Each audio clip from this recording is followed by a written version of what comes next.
welcome everyone to 284 News. My name is Javon Wilson. I'm Kamal Haynes. And I'm Ron Grant. And we are so thrilled and happy to be coming to you live out of the beautiful British Virgin Islands. The content continues via our website, 284media.com. In today's news, missing Canadian male yet to be found after snorkeling off Cooper Island. Marine State Administration policy to be published.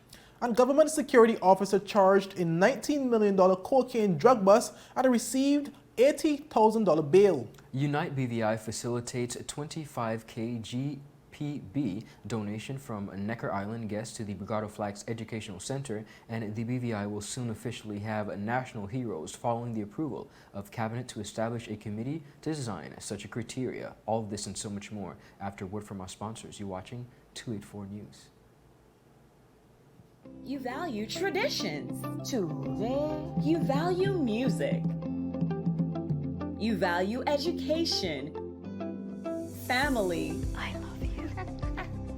Service. Thank you. You're welcome. Love. Life. At Popular, we're committed to you and everything our community values. For the things you value the most, count on us. Popular.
Welcome everyone. It's Tuesday, October 26th, 2021. I'm Kamal Haynes. And I'm Ron Grant, coming to you live and direct from the beautiful British Virgin Islands. A happy Tuesday to each and every one of you. Thank you so much for tuning in. Before we get into our newscast, of course, recapping, Jaspert denies, that's former Governor Augustus Jaspert denies willfully obstructing distribution of Crown land to locals. And he also says, and I quote, "I was shocked the Premier tried to take over public service transformation." The government ministers are claiming to support proposal to give Anegada its own district representation. And BVI waited too long to reopen. Now it's hurting us, says leader of the opposition, Marlon Penn. Culture to meet tourism in another fascinating month-long activities. And Vincent Wheatley, Night District Representative, denies taking Crown land and getting kickbacks. Well, viewers, we start with news from a missing person where the search continues for a missing Canadian male who was last spotted snorkeling in the vicinity of Cooper Island on Monday, October 25th. Well, this is according to a media release from the Royal Virgin Islands Police Force issued to Tuesday, October 26th. Well, it said that the Virgin Islands Search and Rescue and Customs officers are assisting officers of the Marine Branch of the Royal Virgin Islands Police Force in a search for a male snorkeler who was reported missing yesterday morning well off Cooper Island. Well, the report revealed that initial investigations into the matter indicated that the snorkeler, who was described as a Canadian visitor to the territory, joined a charter with 4 other visitors unknown to him at the time, which left Scrub Island for Cooper Island yesterday morning. Well, the report added that all 5 charter guests entered the water off Cooper Island, but the missing male snorkeler did not return to the boat. Well, police said the search is continuing this morning and investigations are ongoing. Ron, we do hope that that missing person is found as soon as possible and in good health. Absolutely, and we thank the officials, particularly the Royal Virgin Islands Police Force alongside Visor, for their continued efforts in this regard. Continuing on, viewers, on the local scene here in the BVI, in fulfilling its purpose to bring together people and resources for community benefit, the Unite BVI Foundation facilitated a 25K GPB donation made by guests of Necker Island for the benefit of the Gov't Flags Educational Center on Virgin Gorda. Now, viewers, the donation by the Maxwell Beamish family and friends was presented to BFEC in early October. These repeat Necker Island guests wanted to give back to the community. In addition to the funds, the Beamish Maxwell family and many other friends donated many suitcases full of new school supplies. This is not the first time that the Beamish Maxwell families have raised funds for the school, with their previous donations going towards repairs to the primary school playground and having a shade sail structure designed and installed to be erected post-hurricane season for the high school courtyard. On the recent donation, Unite BVI Foundation manager Kim Tekoraki commended, and she said, and I quote, "It's because of generous donors like the Maxwell family that we can scale opportunities to serve our community. We're also so grateful to the Maxwell family for their continued support of the Gov't Flags Educational Center." Now, she also noted that BFEC was one of the 4 beneficiaries of the foundation. When it officially launched in 2017, Unite BVI donated an early learning resource center.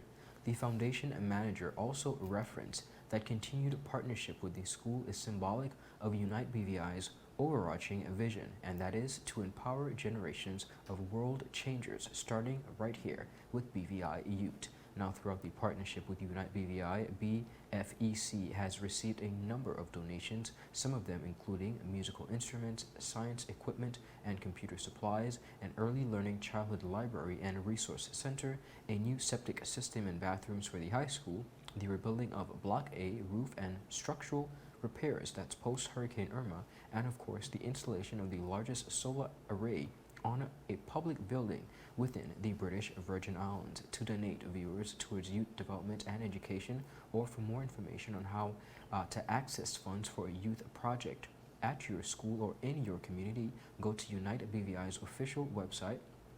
That's unitebvi.com, and of course click on donate or contact us in order to go directly to a link that will allow you to donate to the foundation. Of course, Unite BVI is a non-profit foundation based within the British Virgin Islands that advocates for the protection of the environment and that creates and supports initiatives that enrich the community, such as supporting local entrepreneurs, investing in education, and addressing public health and social welfare issues with sustainable solutions. We are saying once again kudos to Unite BVI, along with the families of visitors who have visited the British Virgin Islands that are making our environment for our students a much safer and enjoyable place.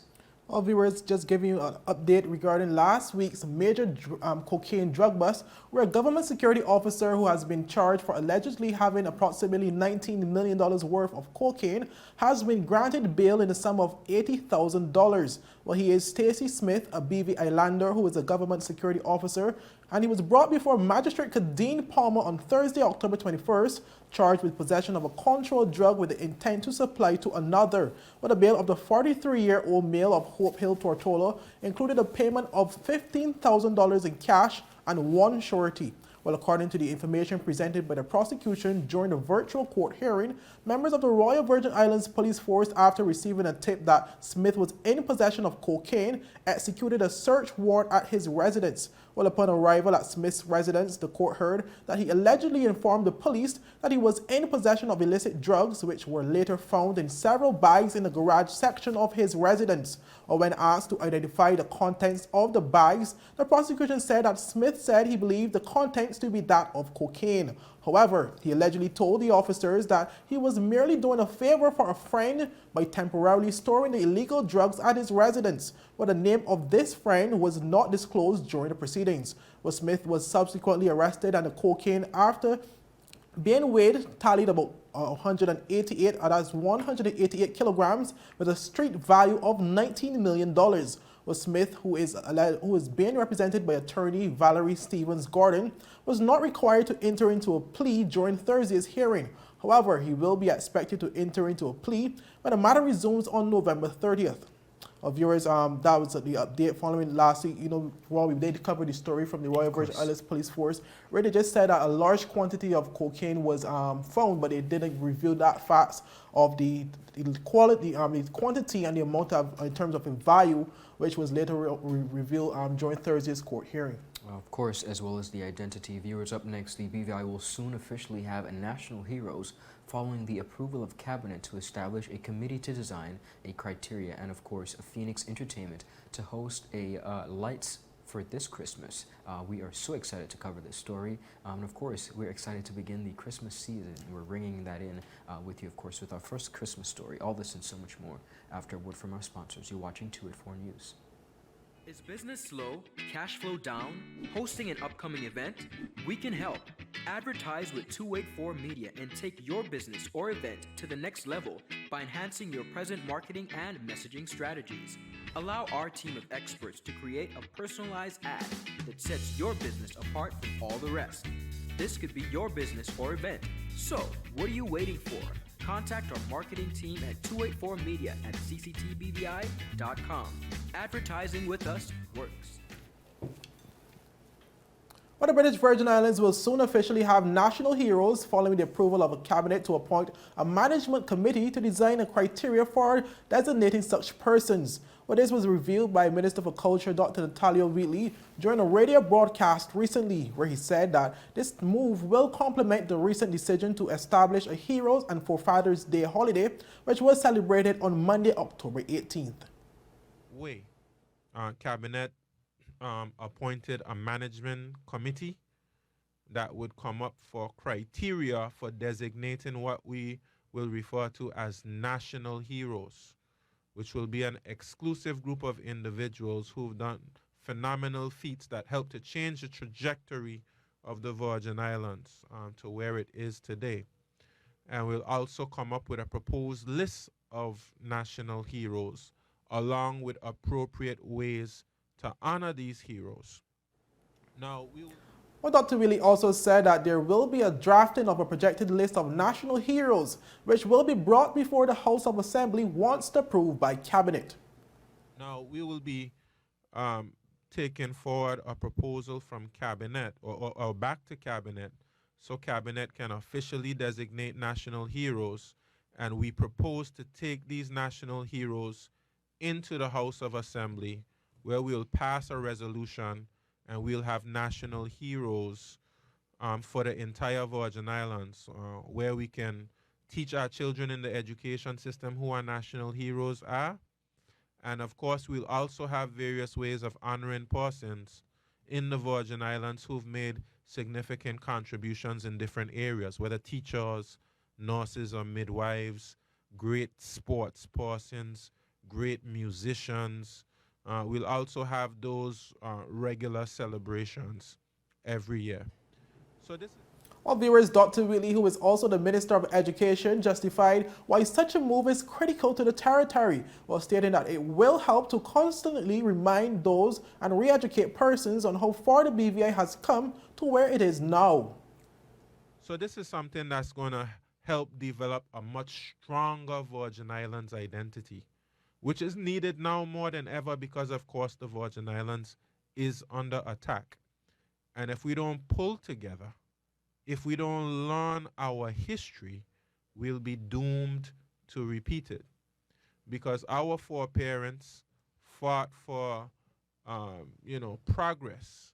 And the reason why we sit where we are today, the reason why we sit where we do today is because of the hard work, the blood, sweat, and tears of our ancestors. And we have them to thank. And we should celebrate them for all that they have done for us. Well, viewers, the minister said that by establishing officials, national heroes, along with other major national milestones such as the Great March of 1949, the restoration of the Legislative Council Day, the Emancipation Celebrations, Virgin Islands Day, and most recently Heroes and Forefathers Day, it will all keep the territory's culture alive in decades to come. Well, Ron, this is some welcoming news for those persons. Obviously, from the time I would have came to the BVI, I would have heard about these national heroes, whether it be Elmer Stout, and some of the other great names. But now they're actually putting legislation in place to officially recognize these persons as national heroes of the territory, and that will go on for decades and decades, as the minister would have said, where persons could come and learn about the history of these persons, these critical persons that have the territory in this particular toughness and the particular strength that is in today, basically. I do agree with you. In past, the recent culture has been really the renaming of buildings, and that is one of the, to be honest with you, and rather unfortunate, the only areas that the BVI has yet to be honoring persons. I'm happy to hear that the Honorable Minister, along with his administration, will be moving to actually have a heroes substantial. But I want to make sure that persons know the Great March of 1949 is quite an imperative aspect to Virgin Islands culture. I sat down with Dr. Catherine Smith, as well as Bernadine Louis and Miss Gabrielle Skelton. That interview is actually going to be aired right after the news today, and we cover really the holistic events of the Great March and the events that led to that march. Believe it or not, it has been 71 years since the restoration of the Legislative Council, and I do think as Virgin Islanders we have to really put that into perspective and be thankful for the fight of our forefathers to have been able to enjoy the freedom to set laws and to have a representation, which we do see it fit at this time. Indeed. Viewers, continuing on, it is Christmas season coming up, believe it or not. Floatilla of Lights, that is an in-house boat and float Christmas decorating, lighting, and parade paired with a shopping and culinary experience over the first 2 consecutive weeks. That's the 11th, which will be floats, and then the 18th, boats in December, to be enjoyed by locals and tourists alike. The event aims to be the premier Christmas event, which is set to raise the bar by which all Christmas events will be judged here in the BVI. The event replicates a similar event, Parade of Lights, done in the Cayman Islands, and is centered around the decoration of boats and floats in 2 main categories, which will be judged by the public via an app. Now, additionally, organizers say they want to encourage the wider community to attend and support this event. The event being competition, of course, the areas that will be judged are best decorated store, that's booth at the Pier Park, along with a float parade route, best decorated house, best decorated vessel, best decorated floats. Stores open throughout the event can offer promotions on the night and raffle items, scramble competitions to drive shopping, that's going to be at the Pier Park, and entry to the competition is free of charge to all participants and spectators. Pheonix Entertainment, producers of the event, aim really at making this an annual event which will take its place on the tourism calendar and another product of the British Virgin Islands. Now, viewers, this event aims to be a great family-friendly product, one, of course, that will be welcomed by the people and businesses of the BVI, as well as tourists who are poised to benefit from it. It is the intention of the organizers, especially during this time of COVID, to bring a feel-good factor to the islands by providing wholesome entertainment while celebrating the Christmas season, and wish to have a maximum participation from the tenants at the Floatilla Pier Park. Now, this event is expected to further engage the cruising public and add, of course, to their overall experience. Kamal, in years gone by, we have seen such events, but we have not seen a consistent effort, whether it be homes or stores, to be decorated, and I do think that this is a huge part of our ringing in the Christmas season and really bringing life to the town in this endeavor. Of course, in addition to this, we can expect our usual Christmas on De Castro Street. I believe that the organizers have been making strides in organizing and really reinventing once again this initiative. So kudos to Pheonix Entertainment for their aim in putting on such a magnificent event, and we look forward to not only covering but to celebrating the Christmas season here in the British Virgin Islands. Indeed, and I'm sure it's just the first of many to come. I'm sure in the upcoming weeks we will hear a lot more of those events for December coming to us, and we will will keep you, the viewers, updated on all of these events as they come to light. Well, viewers, up next, the Anegada Airport to accommodate night flights from November. And we also see plans to be approved for international travel, and Marine Estate Administration policy published. We get to these stories when 284 News returns. Brilliant Hands and Minds tutoring services, one-on-one tutorials in math and English, intense homework assistance, academic enrichment, school projects, effective communication and public speaking development, sign language for adults and children on Saturdays only. Registered with the Virgin Islands High School Certificate Program, Brilliant Hands and Minds can help you too. Offering intense curriculum-based training to help you or your loved ones get their high school diploma. It's time to make your family's education a #1 priority. Hurry, space is limited. Brilliant Hands and Minds Learning Center. We are the trained education professionals.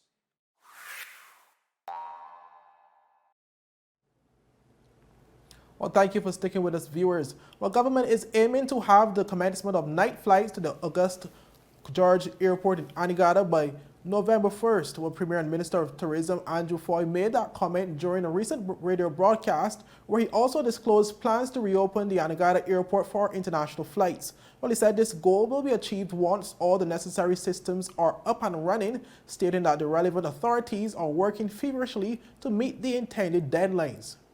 You see at the Anegada Airport, now the lights at the Anegada Airport, thanks to the BVI Airports Authority and all those in the government for your support and voting those funds and getting this done, and the donors that have helped, because some persons have come forward. So we have seen that we have the lights there, and hopefully by November 1st, it should be able to fully accommodate all night flights. And once we get the immigration and customs over there and the health personnel, it will be able to be open for international flights with planes of that size that can come straight into Anegada. So that is what we are working towards, and that's a great achievement thus far. So I thank all those involved. Well, Premier Foy also revealed plans to have the Virgin Gorda Airport operating by the end of November with the capability of also facilitating international flights from neighboring islands. Era. In Virgin Gorda, we see that they're going to start to clean up the airport and move towards the health building. We're aiming for Thanksgiving. I said that you could fly a turkey in by Thanksgiving. I see on social media a lot of persons flying turkeys in with a countdown of days, and I thought that was so humorous, but that's add spice to life. But we are pushing for Thanksgiving so that we can get that section of Virgin Gorda economy going, so that the planes that can fly indirectly to Virgin Gorda from Puerto Rico, those size planes, can once again do so. And also the port in Virgin Gorda to be international, which means port, immigration, and health. We've seen over in Johnson Dyke. Well, the plans of both airports come in conjunction with already established plans to internationalize the ferry docks located on each of the two sister islands. Well, Premier Foy said that the Anegada ferry dock will be made an international port of entry for 40 days in the first instance, while plans for the Virgin Gorda ferry dock is also on the way.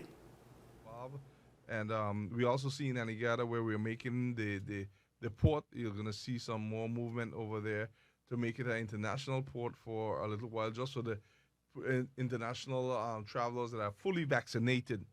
And we're going to make it a temporary international port for 40 days, given an order that's able to be done through Customs and the Minister of Finance and Financial Secretary, and then go to the House to be able to amend the schedule so that it can be fully international port. Of course, that too will have the immigration, customs, and also the health team, because remember now we're dealing with COVID-19, so a different era. So there's a lot going to be happening in the Anegada area in Virgin. Well, viewers, that was the Premier of the Virgin Islands and Minister of Finance, the Honorable Andrew A. Foy. And Ron, I know that persons will be welcoming this news in terms of having international flights return to both Anegada and Virgin Gorda later on next month, considering that a lot of persons have been somewhat frustrated with, having to travel to Tortola and then obviously then ferry across Virgin Gorda when they could, use their small plane or small rent a small plane and just go over to the islands direct, basically saving money. And also I assume that it would also be welcoming for those persons that are interested in frequenting Anegada and those places more often, because what I find is that, obviously with the closure of the borders and stuff, as we continue to gradually reopen, I see that, a person were frustrated in only limited ferry schedules to places such as Anegada, but now obviously with this reopening of the airplane to international flights, what it does is it creates more movement, therefore would free up more domestic movement as well, obviously with the international flights adding to the list. Kamal, we do have to be thankful for the allowance of really convenience, but we also have to try to be consistent. One of the things that has been back and forth when it comes to the sister islands and the airport is 1 minute it's functional, the next minute it's not. And I think we have to get to a point where they're either functional or they're not. They're either going to be open or we're going to close them. But I do appreciate the fact that we're finally getting to a point where, in this case, flights can be at least private entities and flights can be run to Anegada. Viewers, closing out on the local scene, once again, the Marine Estate Administration policy has now been updated and published. The Marine Estate Administration policy updates the guidance used by the Ministry of Natural Resources, Labor and Immigration since 1996 for the issuance of licenses, permits, and leases for the use of seabed.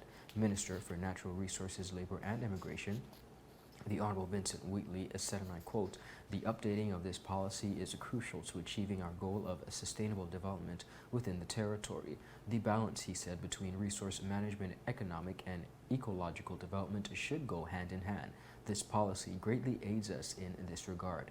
Acting Permanent Secretary within the Ministry of Natural Resources, Labor and Immigration, Mr. Joseph Smith Abbott, said, and I quote, "The updated guidelines for the use of seabed for the moorings, jetties, and reclamation aim to ensure that we balance the genuine aspirations of economic development while we conserve the natural resources of our territory." Now, the ministry will now be guided by the updated policy.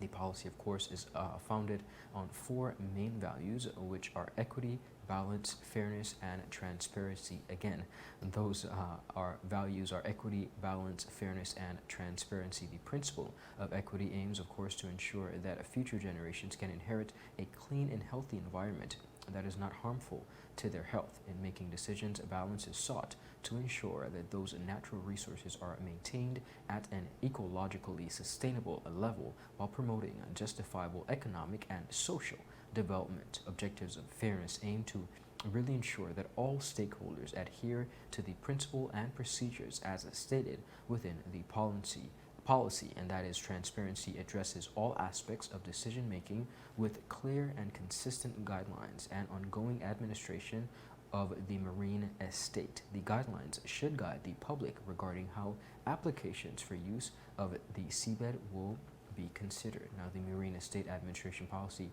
can be accessed, viewers, by the government's website using the following link, and that is bvi.gov.vg/environment.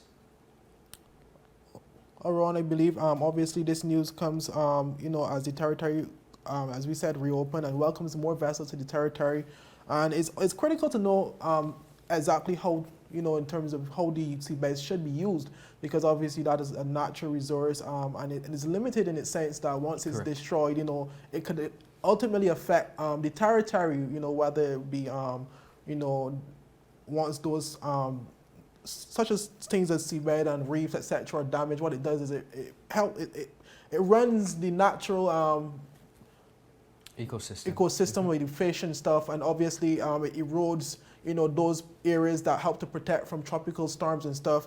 And I think I commend the government for actually creating this policy, because now it's set in stone and persons have a blueprint basically to know how to go about the seabeds in the territory and what not to do also when it comes to preserving the lives of these seabeds in the BVI. I could not agree with you more, because believe it or not, they serve as an integral part really at protecting our ecosystem. And when it comes to natural disasters and many of the incidents and attacks that we may face from the environment, I think it's a regurgitated effect, because we're not taking care of the environment. So we now see that being pushed in our face, but we do applaud them for this effort and really encouraging persons to do their part in every facet of the word in taking care of our economy. And what was even more concerning when it comes to this particular policy, as he would have said, the Minister Vincent really said that the policy was updated for the first time since 1996. Ridiculous, absolutely ridiculous. 20 plus years, so it's welcoming to have this policy updated and made available to those persons that will be utilizing the seabed, or to obviously help to preserve that natural resource in the BVI. Well, viewers, that's it for today's news roundup. Be sure to follow us for our daily news updates at 284media.com and like us on Facebook at 284media and 284BVI on Instagram and Twitter. I'm Kamal Haynes. And I'm Ron Grant. As always, it is an absolute pleasure. Do have a beautiful rest of the day. A happy Tuesday to each and every one of you, and we will see you tomorrow. Bye-bye. Bye.